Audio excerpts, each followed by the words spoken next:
ओम श्री गणेशाय नमः। हर हर महादेव। नमस्कार मित्रों, स्वागत है आपका अपने चैनल गुरुवाणी में। आज के इस वीडियो में हम श्री शिव महापुराण की कथा का रसपान करेंगे।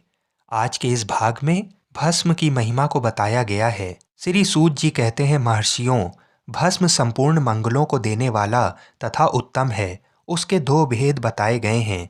उन भेदों का मैं वर्णन करता हूँ, उसे सावधान होकर सुनो। एक को महाभस्म जानना चाहिए और दूसरे को स्वावल्प भस्म। महाभस्म के भी अनेक भेद हैं। वह 3 प्रकार का कहा गया है, श्रौत, स्मार्त और लौकिक। स्वावल्प भस्म के भी बहुत से भेदों का वर्णन किया गया है। श्रौत और स्मार्त भस्म को केवल द्विजों के ही उपयोग में आने के योग्य कहा गया है। तीसरा जो लौकिक भस्म है वह अन्य सब लोगों के भी उपयोग में आ सकता है।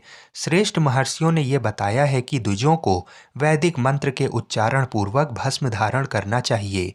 दूसरे लोगों के लिए बिना मंत्र के ही केवल धारण करने का विधान है। जले हुए गोबर से प्रकट होने वाला भस्म आग्नेय कहलाता है। महामुने, वह भी त्रिपुंड का द्रव्य है, ऐसा कहा गया है। अग्निहोत्र से उत्पन्न हुए भस्म का भी मनीषी पुरुषों को संग्रह करना चाहिए। अन्य यज्ञ से प्रकट हुआ भस्म भी त्रिपुंड धारण के काम में आ सकता है। जाबालोपनिषद में आए हुए अग्नि इत्यादि 7 मंत्रों द्वारा जल मिश्रित भस्म से धूलन, विभिन्न अंगों में मर्दन या लेपन करना चाहिए। महर्षि जाबालि ने सभी वर्णों और आश्रमों के लिए मंत्र से या बिना मंत्र के भी आदर पूर्वक भस्म से त्रिपुंड लगाने की आवश्यकता बताई है। समस्त अंगों में सजल भस्म को मलना अथवा विभिन्न अंगों में तिरछा त्रिपुंड लगाना, इन कार्यों को मोक्षार्थी पुरुष प्रमाद से भी ना छोड़ें, ऐसा श्रुति का आदेश है। भगवान शिव और विष्णु ने भी तिर्यक त्रिपुंड धारण किया है। अन्य देवियों सहित भगवती उमा और लक्ष्मी देवी ने भी वाणी द्वारा इसकी प्रशंसा की है। ब्राह्मणों, क्षत्रिय, वैश्यों, शूद्रों, वर्ण संकरों तथा जाति भ्रष्ट पुरुषों ने भी उद्धूलन एवं त्रिपुंड के रूप में भस्म धारण किया है। इसके पश्चात भस्म धारण तथा त्रिपुंड की महिमा एवं विधि बताकर सूत जी ने फिर कहा, महर्षियों, इस प्रकार मैंने संक्षेप से त्रिपुंड का महात्म्य बताया है। ये समस्त प्राणियों के लिए गोपनीय रहस्य है, अतः तुम्हें भी इसे गुप्त ही रखना चाहिए। मुनिवरों, ललाट आदि सभी निर्दिष्ट स्थानों में जो भस्म से 3 तिरछी रेखाएं बनाई जाती हैं, उन्हीं को विद्वानों ने त्रिपुंड कहा है। भौहों के मध्य भाग से लेकर जहाँ तक भौहों का अंत है, उतना बड़ा त्रिपुंड ललाट में धारण करना चाहिए। मध्यमा और अनामिका अंगुली से 2 रेखाएं करके बीच में अंगुष्ठ द्वारा प्रतिलोम भाव से की गई रेखा त्रिपुंड कहलाती है। अथवा बीच की 3 अंगुलियों से भस्म लेकर यत्नपूर्वक भक्ति भाव से ललाट में त्रिपुंड धारण करें। त्रिपुंड अत्यंत उत्तम तथा भोग और मोक्ष को देने वाला है। त्रिपुंड की तीनों रेखाओं में से प्रत्येक के 9 देवता हैं, जो सभी अंगों में स्थित हैं। मैं उनका परिचय देता हूँ, सावधान होकर सुनो। मुनिवरों, प्रणव का प्रथम अक्षर आकार गार्हपत्य, अग्नि, पृथ्वी, धर्म, रजोगुण, ऋग्वेद, क्रिया शक्ति, प्रातः सवन तथा महादेव, ये त्रिपुंड की प्रथम रेखाओं के 9 देवता हैं। ये बात शिव दीक्षा परायण पुरुषों को अच्छी तरह समझ लेनी चाहिए। प्रणव का दूसरा अक्षर उकार, दक्षिणाग्नि, आकाश, सत्व गुण, यजुर्वेद, मध्ययन, दिन सवन, इच्छा शक्ति, अंतरात्मा तथा महेश्वर, ये दूसरी रेखाओं के 9 देवता हैं।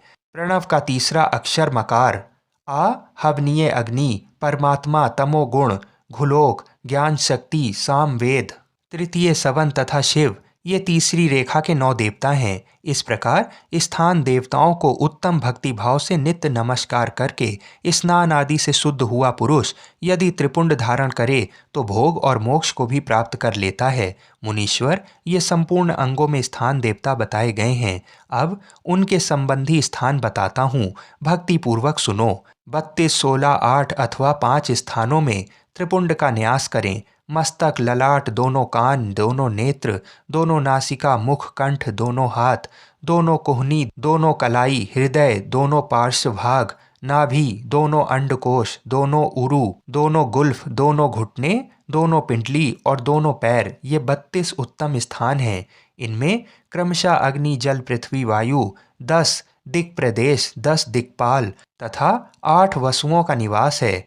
धर, ध्रुव, सोम, आप, अनिल, अनल, प्रत्यूष और प्रभास ये 8 वसु कहे गए हैं। इन सबका नाम मात्र लेकर इनके स्थानों में विद्वान पुरुष त्रिपुंड धारण करे अथवा एकाग्रचित हो 16 स्थान में ही त्रिपुंड धारण करे। मस्तक, ललाट, कंठ, दोनों कंधों, दोनों भुजाओं, दोनों कोहनियों तथा दोनों कलाइयों में, हृदय में, नाभि में, दोनों पसलियों में तथा पृष्ठ भाग में त्रिपुंड लगाकर वहाँ दोनों अश्विनी कुमारों का, शिव, शक्ति, रुद्र, ईश तथा नारद का और वामा आदि 9 शक्तियों का पूजन करे। ये सब मिलकर 16 देवता हैं। अश्विनी कुमार 2 कहे गए हैं, नासत्य और दस्त्र अथवा मस्तक, केश, दोनों कान, मुख, दोनों भुजा, हृदय, नाभि, दोनों उरु, दोनों जानू, दोनों पैर और पृष्ठभाग, इन 16 स्थानों में 16 त्रिपुंड का न्यास करें।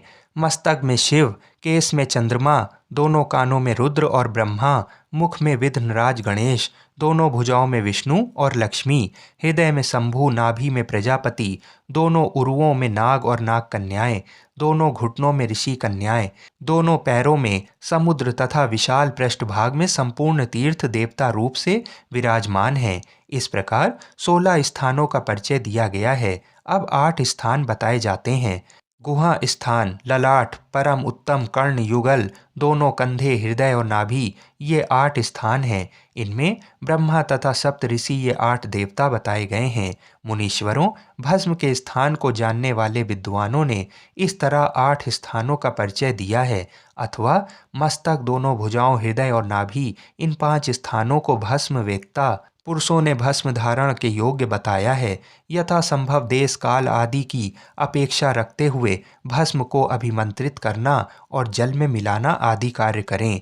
यदि उद्दूलन में भी असमर्थ हों तो त्रिपुंड आदि लगाएं। त्रिनेत्रधारी तीनों गुणों के आधार तथा तीनों देवताओं के जनक भगवान शिव का स्मरण करते हुए नमः शिवाय कहकर ललाट में त्रिपुंड लगाएं। ईशाभ्याम नमः ऐसा कहकर दोनों पार्श्व भागों में त्रिपुंड धारण करें। बीजाभ्याम नमः ये बोलकर दोनों कलाइयों में भस्म लगावें।